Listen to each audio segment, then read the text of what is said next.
Olá, estamos começando o nosso programa Encontro Fraterno, que é o Espiritismo na sua TV. Falando hoje sobre os nossos filhos. Quem são esses seres tão especiais que vivem conosco, nos trazendo tanta alegria? E o apego que desenvolvemos por eles, será que isso é saudável? Para falar conosco, nós temos a alegria de receber pela primeira vez Thelma Cristina Arcanjo, nossa amiga aqui da Federação Espírita de Goiás, que vai falar um pouco aí dessa vivência, da sua experiência nessa área. Você acompanha ainda o quadro O Evangelho Responde com Calcide Sarroris, a dica de leitura da semana com Virgínio Wilson e o Momento Cultural. Estamos começando o nosso programa que é feito para você. Fique conosco.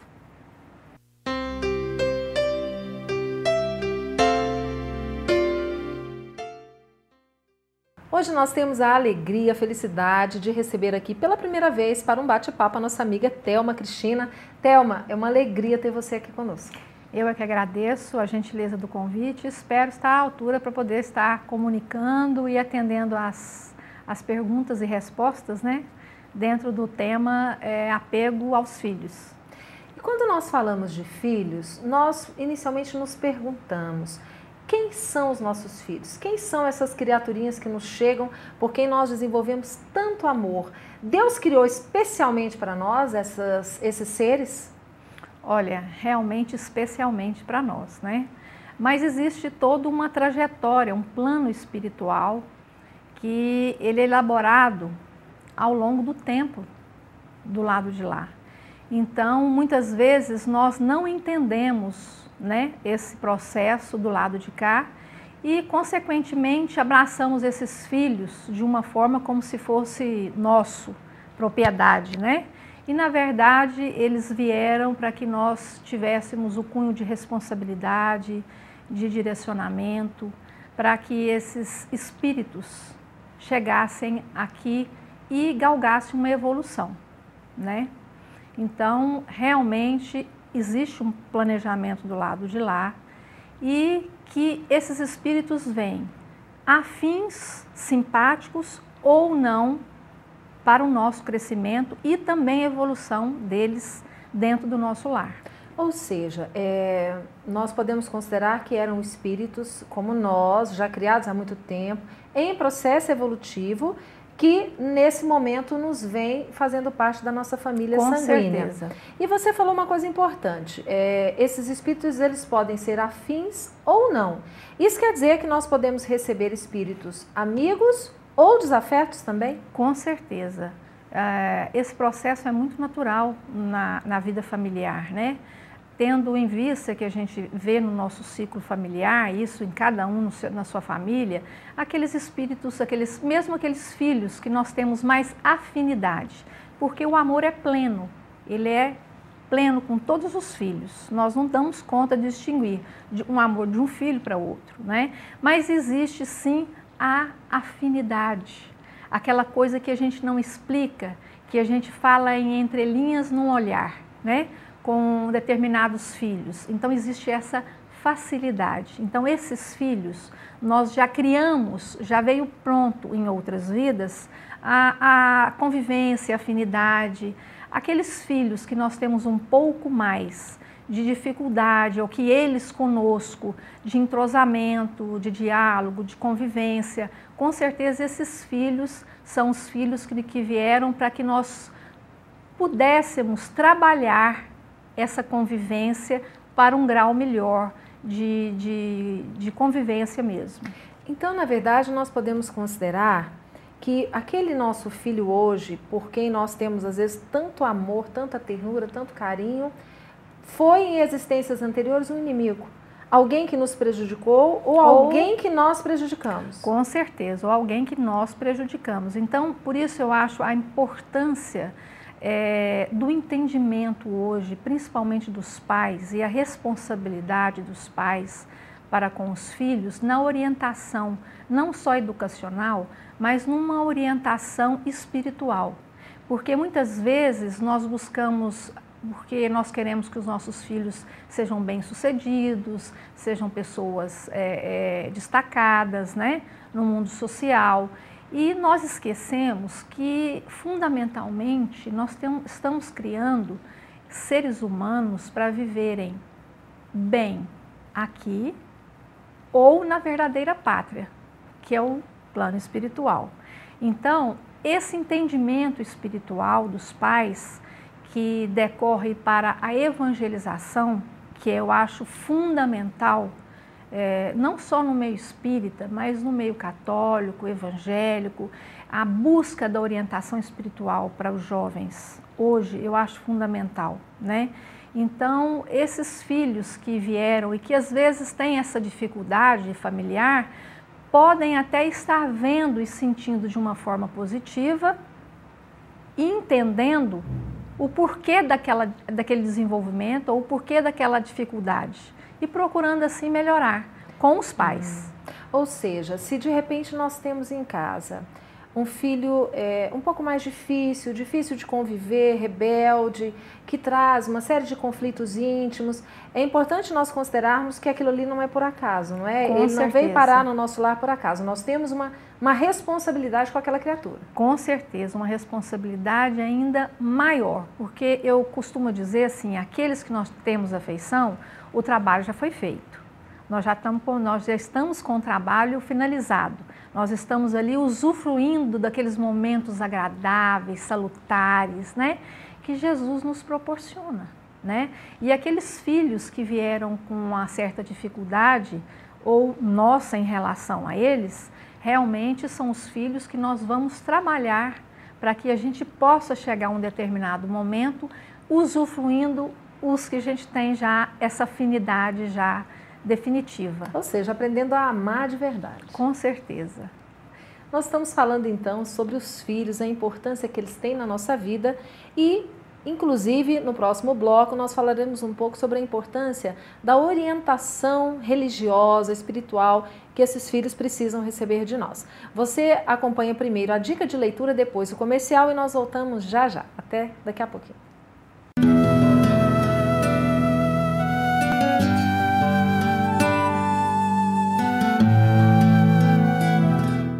Nossa dica de hoje é sobre o livro E a Vida Continua, de Francisco Cândido Xavier, através do espírito André Luiz. É um livro ameno, tranquilo, de leitura fácil e de muito agradável.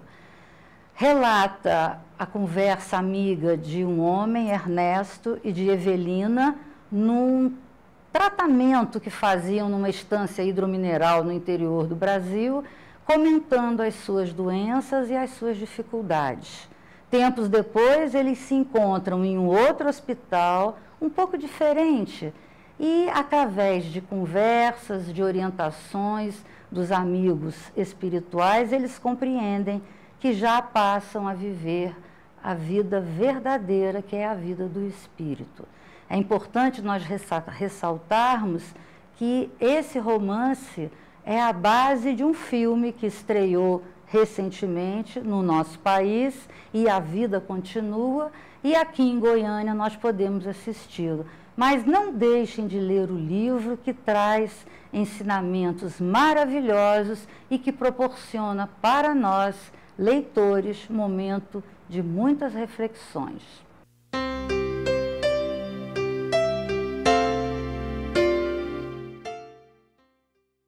Olá! Nós da Federação Espírita do Estado de Goiás queremos convidá-los para estarem conosco no Carnaval de 2013 em Goiânia. Nesse período do Carnaval, de 9 a 12 de fevereiro, acontecerá no Centro de Cultura e Convenções de Goiânia o 29º Congresso Espírita do Estado de Goiás.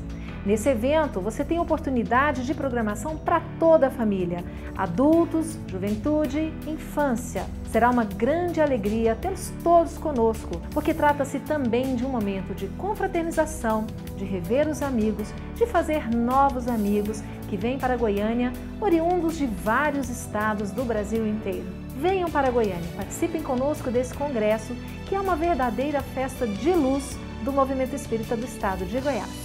Te esperamos aqui!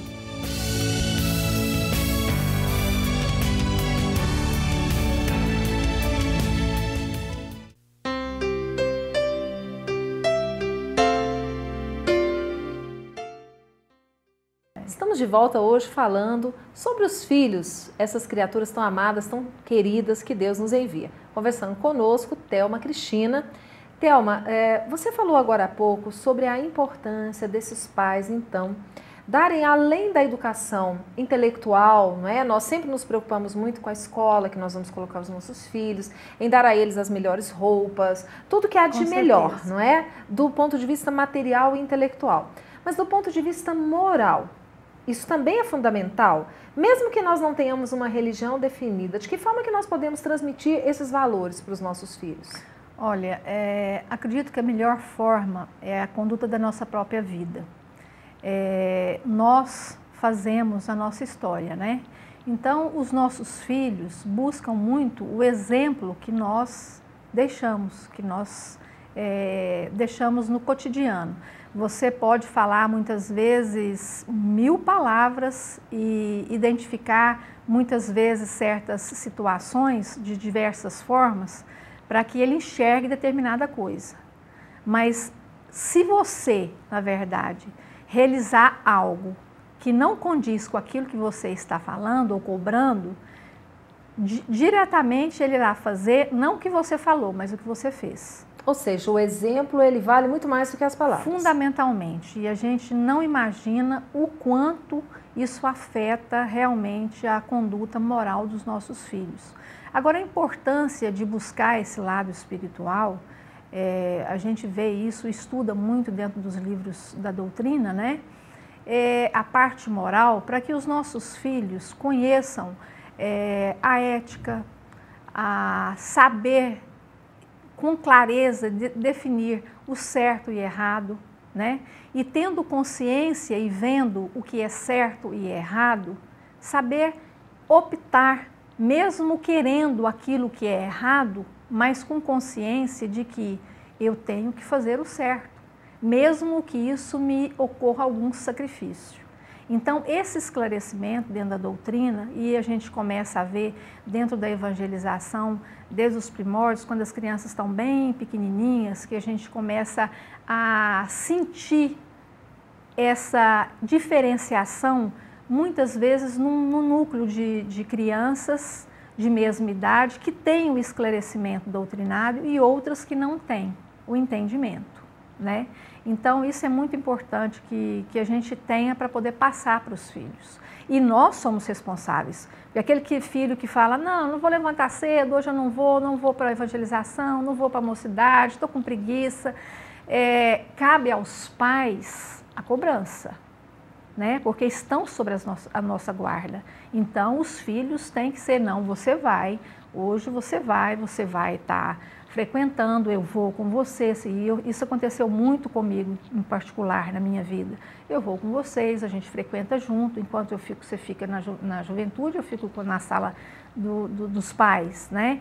Então, a nossa responsabilidade de não deixar essa liberdade para que eles possam optar. E isso não é uma situação deles optarem, não. É nossa obrigação orientá-los. Daí um tempo eles podem optar.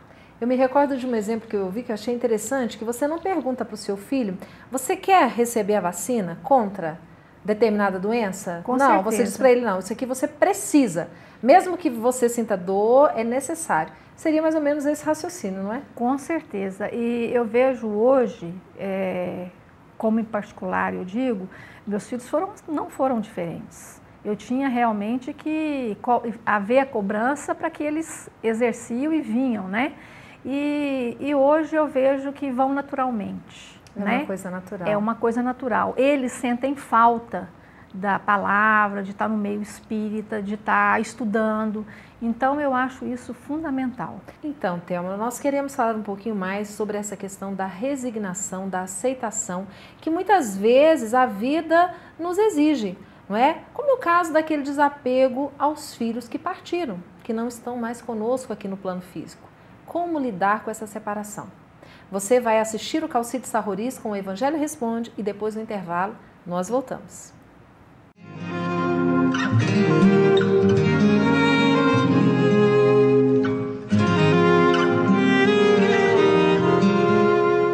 Olá. Temos hoje um interessante texto que está no Evangelho de Mateus, capítulo 7, versículo 6. Ou seja, ensinamento dentro do Sermão do Monte, ou Sermão das Bem-aventuranças, conforme alguns assim o denominam. O texto é exatamente o seguinte: não deis aos cães o que é santo, nem atireis as vossas pérolas aos porcos. É um ensino que causa estranheza. Indagam alguns: será que Jesus deixou um ensinamento como esse? Ou seja, há aqueles que devem ser considerados como cães ou como porcos, às quais a gente não deve ter a mínima consideração, a mínima complacência, a mínima misericórdia. É um ser abjeto qualquer. Infelizmente, durante muitos anos, todo o período da Idade Média e ainda até hoje, resquícios desse entendimento de que Jesus, de que Deus é para exclusivamente um povo, os eleitos, aqueles que estão fora desta grei, deste grupo, são cães, são porcos, devem ser menosprezados. Não merecem coisas santas nem pérolas. Ensino que, se na boca de Jesus, soaria totalmente absurdo, porquanto Jesus é o Cordeiro de Deus que tira o pecado do mundo. É aquele que veio nos chamar para a serenidade, para a convivência. Então, qual é o ensinamento que podemos tirar daqui? Jesus não está nos convidando, nem nos incentivando, nem ordenando, muito menos, a que votemos desprezos a quem quer que seja. Jesus está aqui simplesmente dentro do Sermão do Monte, ensino importante para todos nós, dizendo que a gente deve medir muito bem o nosso ensino, para que a gente não desperdice energia aonde não haverá possibilidade de fruto. Paulo de Tarso sofreu muito com isso. Em Atenas mandaram-no passear. Depois a gente te ouve. Isso lhe causou um sofrimento moral muito grande. Mas naquele momento ele estava dando ensinamentos, pérolas, coisas santas, às pessoas que não davam valor para aquilo. Medir aquilo que fala. Levar o ensino ou a instrução ao nível da pessoa, a fim de que ela possa aproveitar, dentro do seu nível em que ela está, seu nível evolutivo, seu nível intelectual, seu nível de compreensão, de entendimento, ela possa perceber, dentro da sua capacidade, da sua condição, o ensino. Jesus assim fez, através das parábolas, deixando as histórias profundos ensinamentos, para que num tempo a gente pudesse descobrir o real ensinamento daquelas historinhas. O Evangelho responde.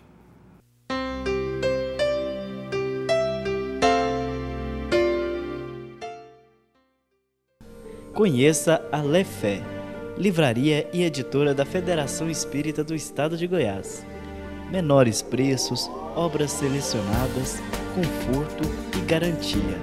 facilidade no pagamento, entrega a domicílio. Venha tomar um cafezinho com a gente.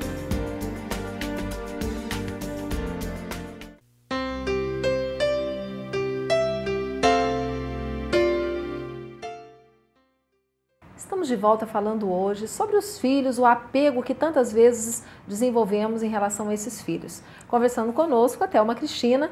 Thelma, nós falamos aí desse apego e você falando da importância de nós entendermos que os filhos, na verdade, eles não são propriedades nossas, não é? São filhos de Deus que Deus nos empresta, não é? Coloca nas nossas vidas para que nós possamos aprender muitas vezes a amar, a conviver e auxiliar-nos mutuamente.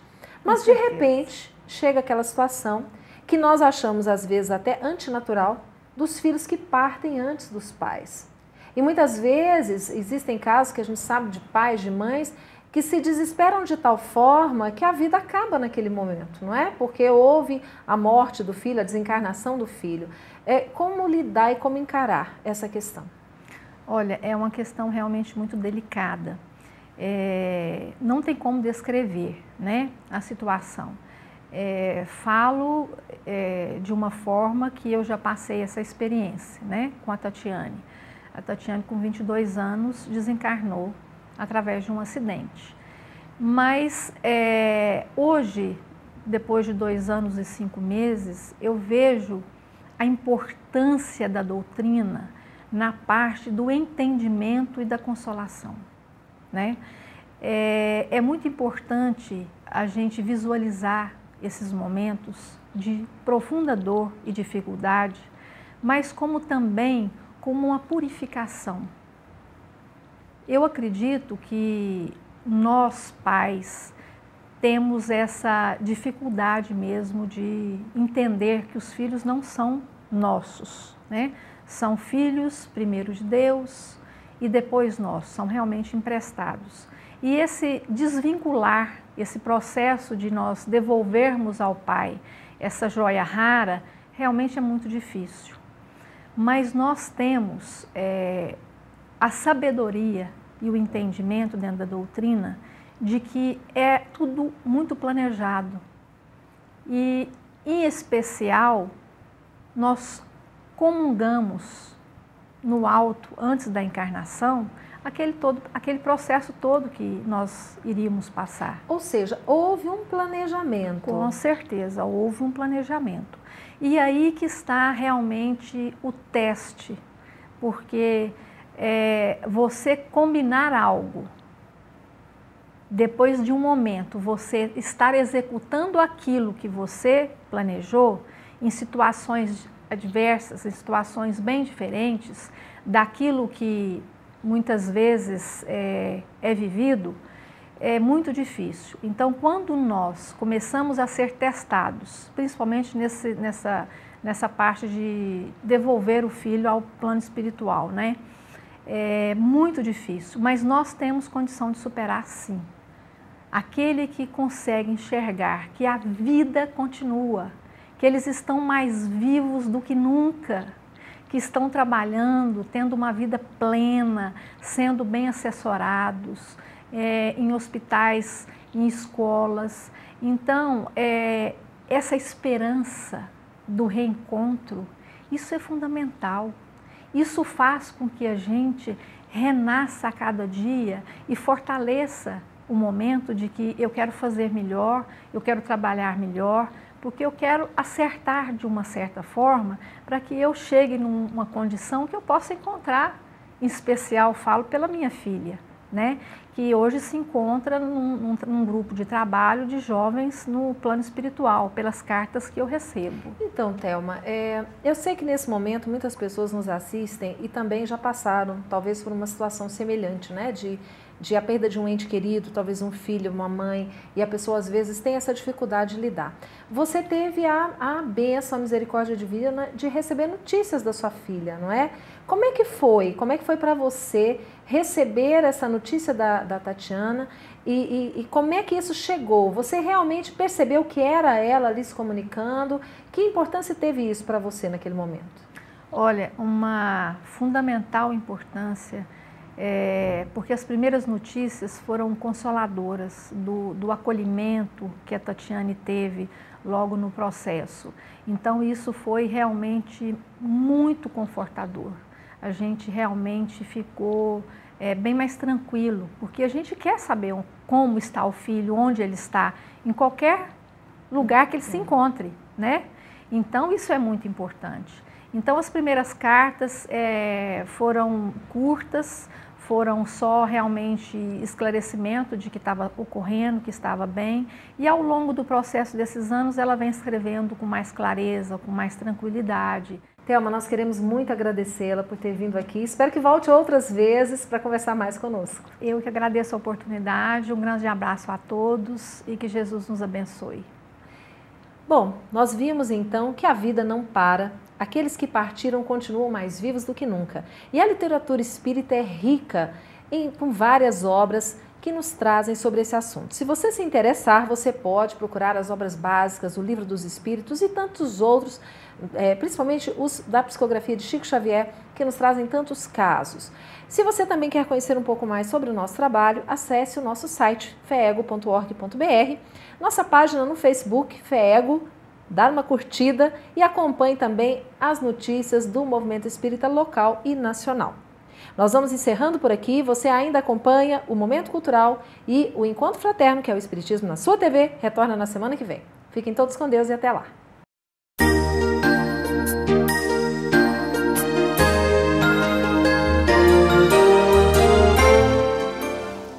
Valha-me Deus, nosso Senhor, um jeito manso de falar. Seu nome é Chico, o velho Chico, um homem feito só de amor. Seu nome é Chico, o velho Chico, valha-me Deus, nosso Senhor, valha-me Deus, nosso Senhor.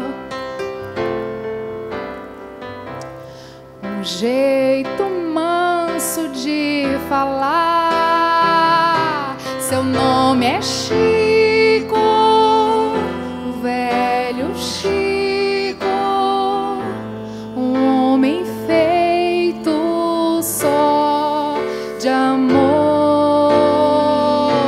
Seu nome é Chico, o velho Chico, valha-me Deus, nosso Senhor.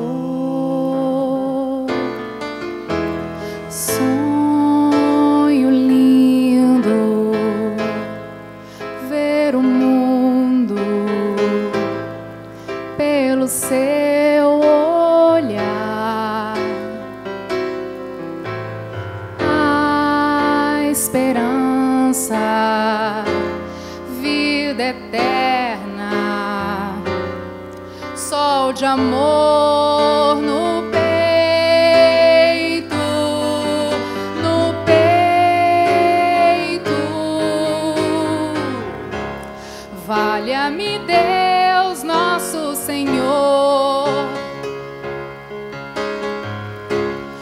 olhar profundo de quem é. Seu nome é Chico, o velho Chico, a paz que todo mundo quer. Seu nome é Chico, o velho Chico, Chico, bondade